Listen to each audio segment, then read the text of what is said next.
جو موضوع ہے وہ ہے آسمانی کتابیں، کہ خداوند متعال کے کتنے صحیفے ہیں جو اللہ نے اپنے نبیوں کے اوپر نازل کیے ہیں، اور ان کی اہمیت و برتری اور فضیلت اور تعداد کے حوالے سے ان کی ترتیب جو ہے ترتیب تنزیل جو ہے وہ کیا ہے، کہ کس ترتیب میں وہ نازل ہوئے ہیں۔ تو اللہ کی ذات نے اپنے ہر نبی پر، اولاً تو یہ کہ ہر نبی پر جو ہے وہ اپنا صحیفہ نازل کیا ہے، اور 4 ایسے صحیفے ہیں کہ جو ایک دوسرے کی تائید و تصدیق بھی کرتے ہیں، اور اللہ کے برگزیدہ اور اولو العزم نبی پر جو ہے وہ نازل ہوئے ہیں۔ اس میں سے پہلی کتاب جو ہے تورات ہے، دوسری جو ہے وہ زبور ہے، انجیل ہے، اور قرآن مجید ہے۔ اور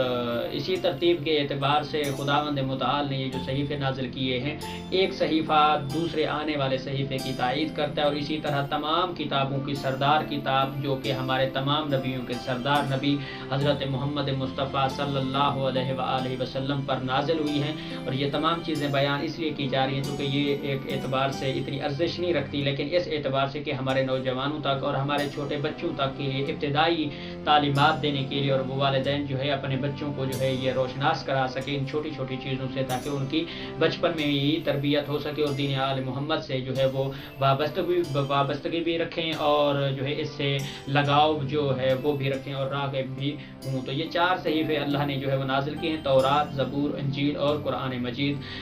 اور جو ہے وقتاً فوقتاً ہر نبی کے اوپر اللہ نے اپنا صحیفہ جو ہے وہ نازل کیا ہے، اور قرآن مجید جو ہے وہ تمام